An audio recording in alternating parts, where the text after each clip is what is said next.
time. So, thank you everyone for joining. And this is the second webinar in the COVID-19 webinar series that I'm putting together.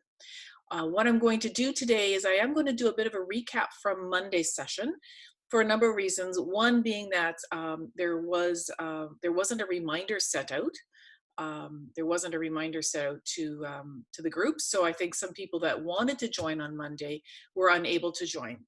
And so because of that kind of technical glitch, which has been rectified, I'm going to reduce some of the content that I did on Monday.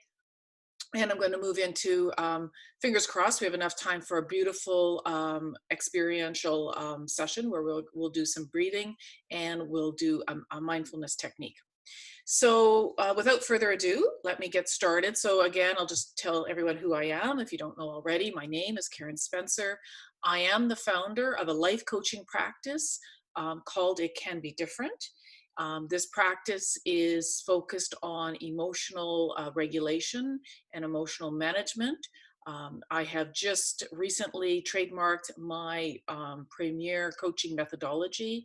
It's named Rewire Your Mind, and there'll be more coming out about that.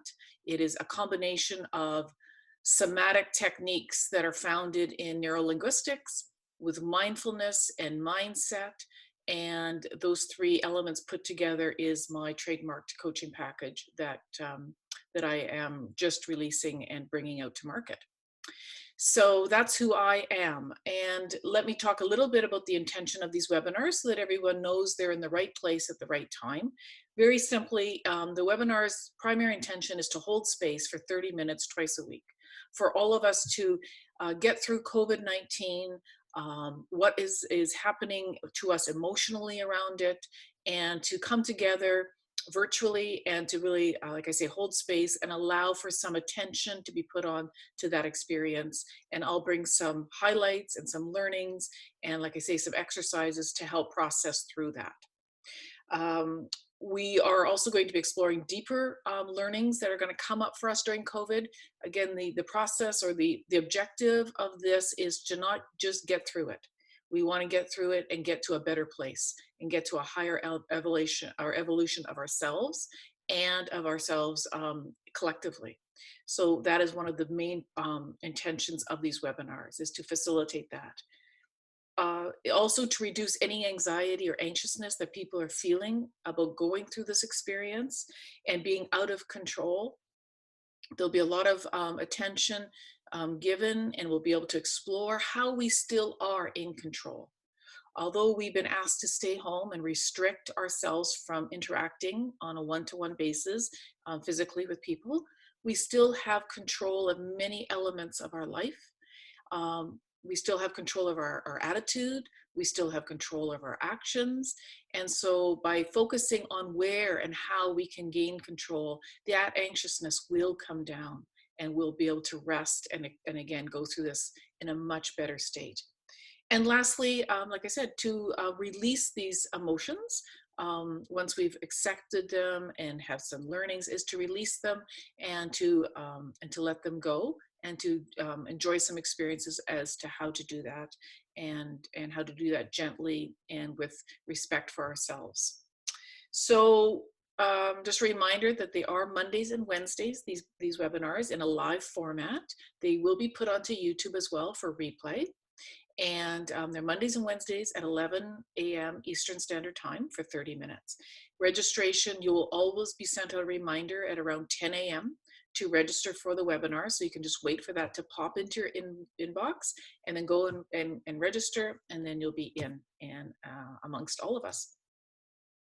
So basically, what we want to talk about a little bit, again, I want to recap, and I can't stress this enough, is that we have an ability here to go through COVID-19 and to not just live in the fear of it and the uncertainty of it and just survive it, but we have an ability and we have an opportunity here, a real sense of, I'm quite excited about this opportunity for all of us, individually and collectively, to go through this as a learning experience, as an experience where we can really take the time, because we have time, to express and explore what is coming up for us and to learn from it and to grow from it.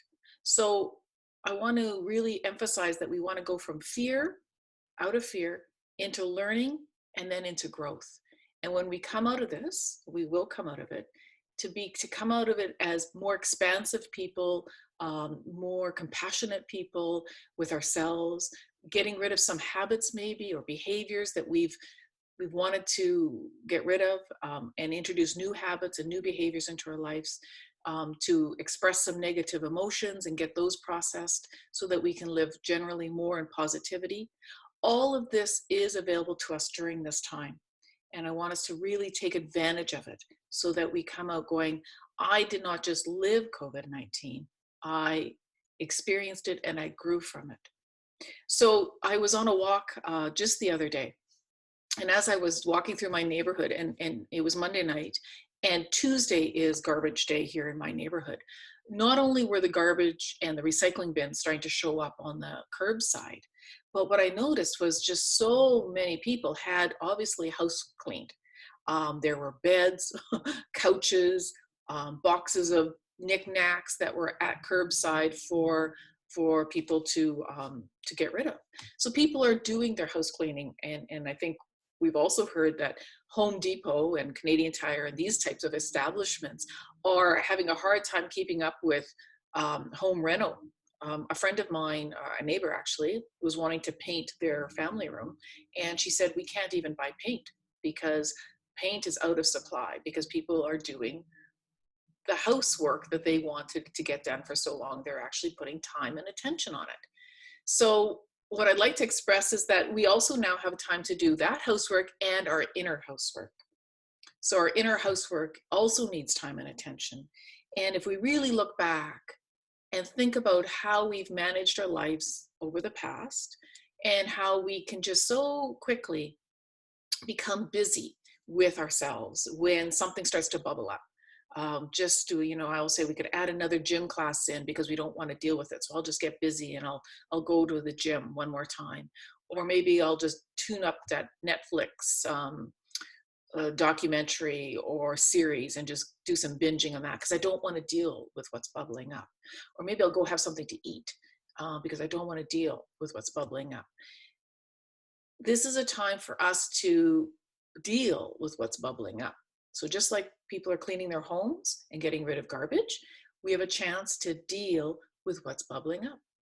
So again, let's do this together. I'm going to facilitate these 30 minutes twice a week for us to do some stuff together. And then I encourage you to practice it during the week and to not be fearful of it. This is good work. This has to be done, and then we have an opportunity to do it. Okay, so let's just talk a little bit about what we discussed on Monday, do a little quick recap so that people have an idea of what we talked about. So what I expressed on Monday is I talked about what are emotions? What are they really? Well, fundamentally, what they are chemical residue in our body from either a thought that we've had, just now, or a memory. So it's a chemical residue, it's a chemistry that's appearing in our body due to a thought or a memory. And so the chemistry around that's showing up really has to do with whether or not it's a good thought, a good memory, or a bad thought and a bad memory. So you can see that if we're living in good thoughts and we're reflecting on happy memories and we're living, what I like to say, in alignment with our magnificence, and we're in that sense of flow, that our chemistry and how we feel will be generally positive. We'll be feeling good emotions, and in our body, how we feel will be feeling relatively good. And we've all experienced that. We want that more than ever. That's where we want to be predominantly, and that's where we're meant to be. That is where we are meant to be. We are meant to express life and experience life in a sense of abundance and joy and magnificence. That is our life gift. And when we're not experiencing that, we are out of our alignment. So the unnatural state that we tend to be in, some of us more than others, and some of us chronically. And we know that I had an experience of chronic addiction to the negativity, and have used a number of these ways to break out of that chronicness of that addiction. So when we're in negativity, then we are either thinking and focusing on negative thoughts, or we are recalling a negative memory. We're living in a past trauma, we're living in a past negative memory. And what is going to happen is that, just like the positive generates positive feelings in the body, and life is easy, the negative produces negative feelings in the body due to the negative chemistry that's being triggered, and life tends to be difficult. And we know what that feels like. We feel stuck. We feel like we can't get going. We feel like there's nothing but obstacles thrown in our way. We tend to be in disagreement with people easily. We look at things on the negative side, so glass half empty, not glass half full. And so this chemistry, this negative chemistry, does show up also in our body. So this negative chemistry shows up into our body, and our body starts to respond with adrenaline and cortisol being triggered, and we start to sense to feel that negativity. And a lot of us will express it as, I can't sleep. I just can't sleep. Well, that's because our body is pumping full of chemicals that is not allowing us to find that rest and that ease. Or my eating is off. Either we stop eating completely, which was my experience, or sometimes our eating gets triggered and we tend to want to have more food. Heart rate is a big one, especially around anxiety or anxiousness. Heart rate tends to, either the heart is fluctuating or fluttering, or it's really high, and our body tends to respond that way. So what we then happens is that when our body is starting to feel the emotions, then our attention is drawn even more to that emotional state. Now we're, oh my gosh, I am stressed, I am anxious, I am overwhelmed, whatever the state is. And then we magnify that whole state by that focusing on the physicalness of it. So the idea is that we want to just recognize what's happening, and we want to find a way, and there are lots of ways, to break that loop so that we can stop the body feeling the negativity and then the mind focusing on it, recognizing that it was all triggered by our thoughts at the beginning. But then we start this looping, and we want to break this looping, and we can do that by a number of ways, to halt that looping, and then to get that sense of release and that sense of calm and that sense of, I'm not in that state now predominantly. So what we want to do is we want to introduce ways to do that. And I want you also to explore the idea that our emotions are not just chemical residue, but they're also a bit of our programming. They're how we've told ourselves how we need to live this life. They're a bit in our beliefs, caught in our belief systems, that this is how we need to experience life. This is how we need to handle what comes our way. So there is a lot of opportunity to unlearn that programming as well, and to teach ourselves that that is not our natural state, and that is not how we need to experience life with stress or anxiousness or nervousness or any of those ways of being. That we can and are deserved, and we know how, fundamentally, to experience life in a joyful way. And when we do, what is so magical about that is that life becomes easier and the miracles start to show up. And really, they're not miracles in the sense of they just amazingly showed up. They've always been there. Those opportunities and coincidences and connections and ease of being has always been in our experience, sitting there waiting for us to realize it. It is just our states of being. Our states of being are blocking our ability to see that and to access it and to grab it. And when we change our state of being, we change how we vibrate, and we change into more positive vibration, what happens is that our perception and our awareness of those quote unquote miracles, quote unquote opportunities, they start to come into our awareness. It's just that we start to recognize them. And like I say, they've always been there, waiting for us to enjoy them and see them. So what I want to continue on to work on today with you is some more of this idea of surrendering to our emotions. So why do we want to surrender to our emotions? You know, maybe it's a little bit of an oxymoron for some people. Like, I don't want to give up my power and give it over to anger. I don't want to give up my power and give it over to anxiousness or anxiety or depression. But that's not what is going on when we surrender. Surrendering is actually a very powerful act to do, and it brings the power back to you. And so what it does, it creates the distance between you and that negative and that emotion. And that distance allows for the healing and for that emotion to subside. So I think on Monday I gave the analogy of a spoiled child, and that our negative emotions in my mind are like really misbehaved children, and they're acting out, and they're actually asking for our attention, and they're demanding our attention. And like a spoiled child, if you give little Johnny a lot of attention when he's acting out, he tends to then feed off of that and become even more obtuse with his behavior. However, if you tend to ignore that behavior and not give it your attention, then as we all know, little Johnny will typically slow down and will look for some other way of exercising that energy that he has. So think of your negative emotions as like spoiled children, in that you ask yourself, is this where I want to put my attention? And is this where I want to put my focus?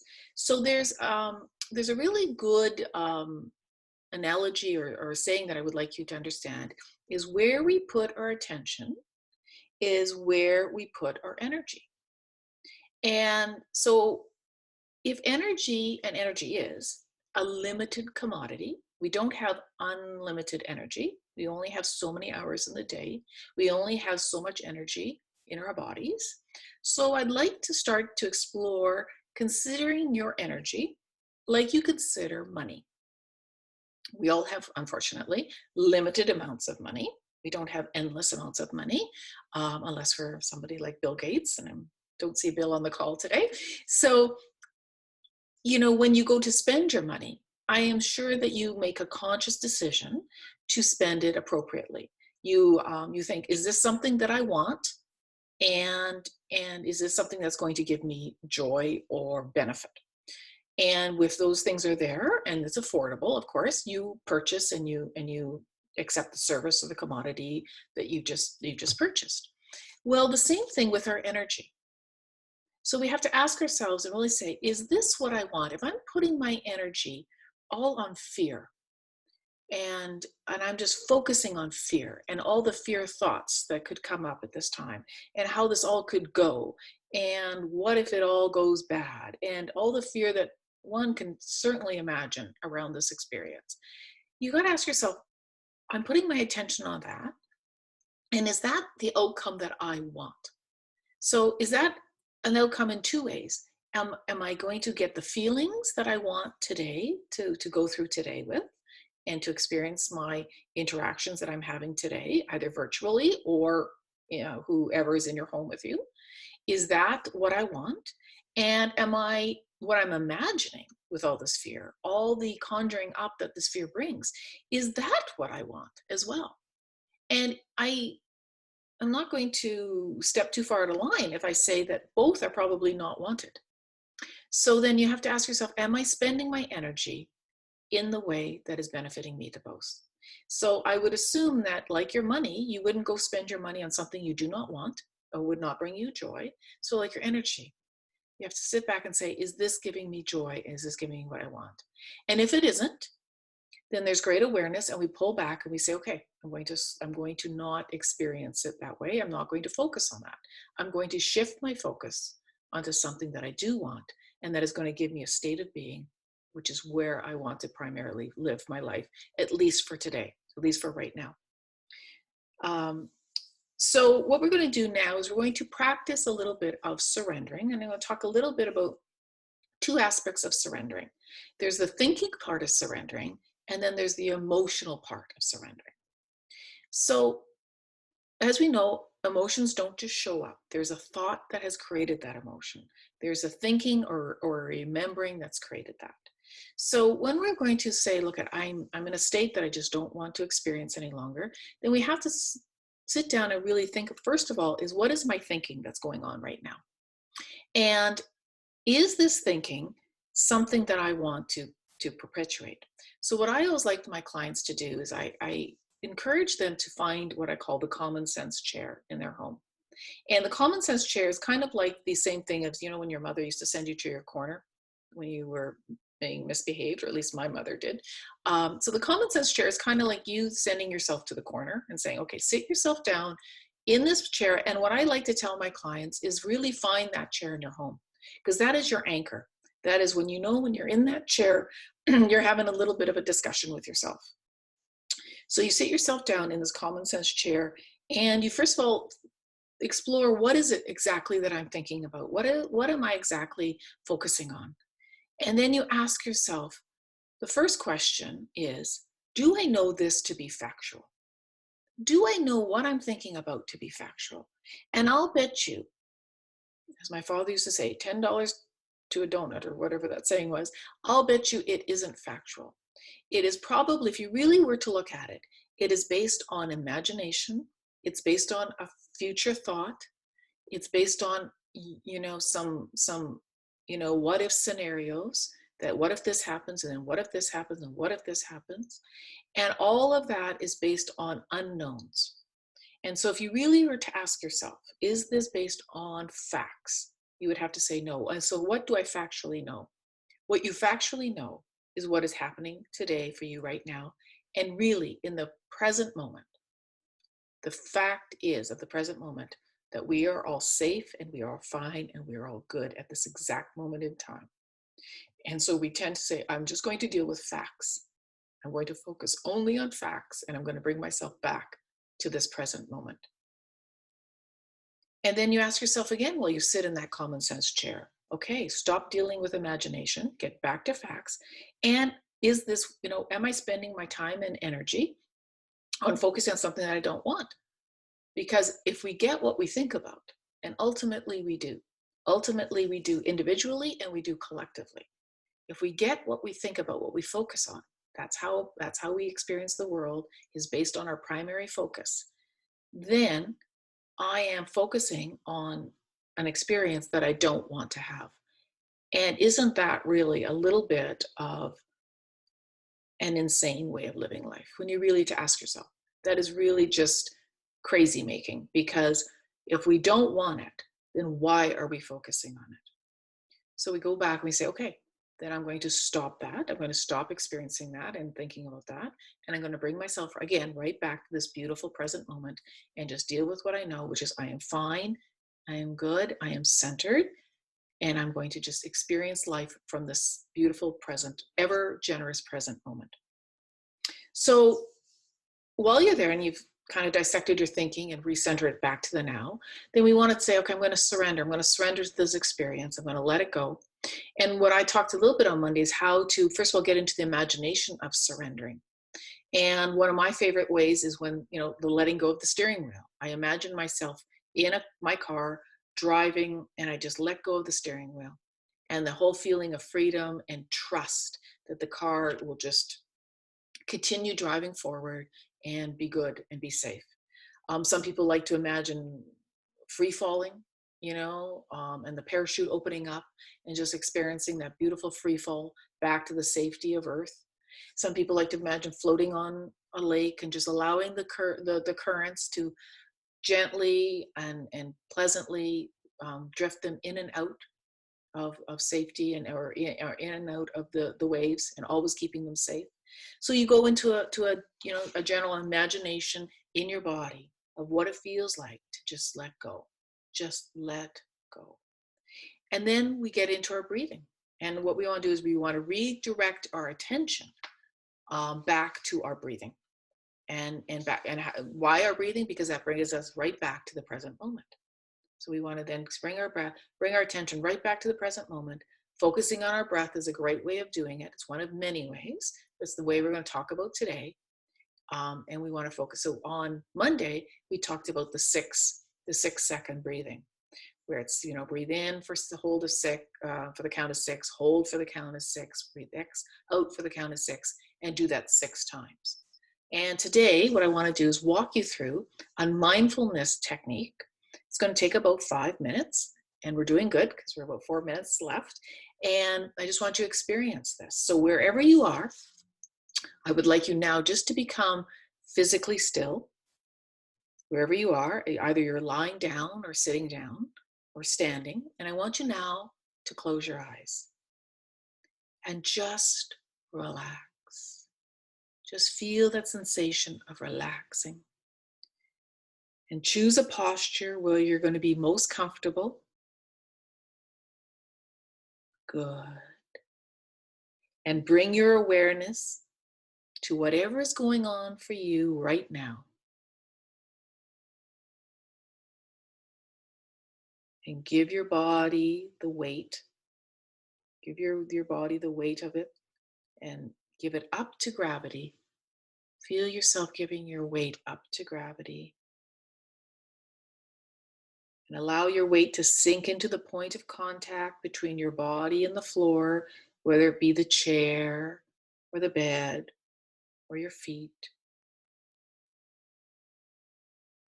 And experience what sensations are right there for you now. Notice any tension or resistance. Notice any painful sensations or unpleasant sensations. And gently turn towards them. Accept them as best you can.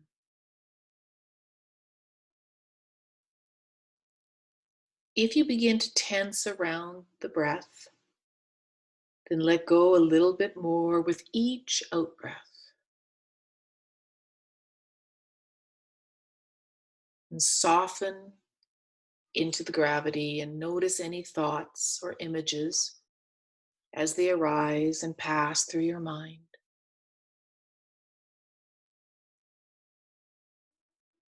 And see if you can let them go. See if you can let them come and let them go without having to identify with their content. Observe them as if they were clouds in the sky. Notice any feelings and emotions as they arise. Can you let these come and can you let these go? Include everything within your awareness.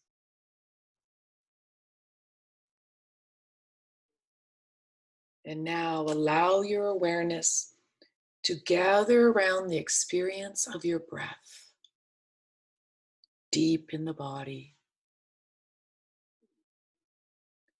Drop your awareness inside the breath and feel the different sensations in front and in back, and the sides of your torso.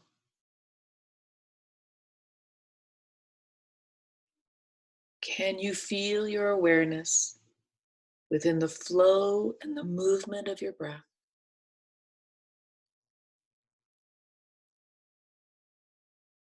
Use the breath to anchor your awareness in the present moment. Breathing in the body and noticing each inhale and each exhale again and again. And each time you notice your mind has wandered, gently guide your mind back to the breath deep in the body. And now gently expand your awareness to include the whole body. And feel the weight and shape of the body as it sits, stands, or lies. If you've got any pain or discomfort, make sure your awareness stays open.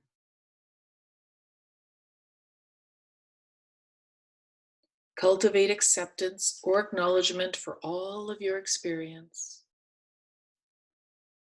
and befriend it. Use the breath to anchor your awareness in the present moment. Breathing in the body and noticing each inhale and exhale again and again.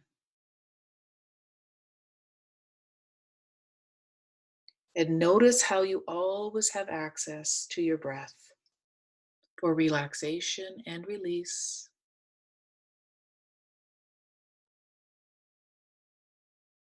And now, taking the greatest care of you, bring your awareness back to the here and the now, and you can open your eyes.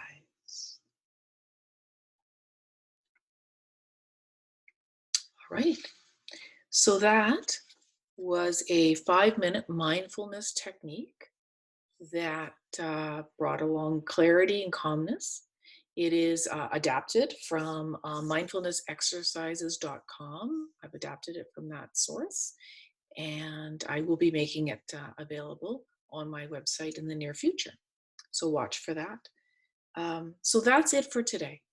And on Monday, we're going to start to explore more thoughts about this experience that we're having collectively together, more areas of how we can learn from it and grow from it, and bring upon more exercises next week that we can experience together. And you can take to your week for you to bring again clarity and calmness and growth for this time that we're going through. So until Monday, I wish everyone to stay safe and to stay home. Nice seeing you all. Bye-bye.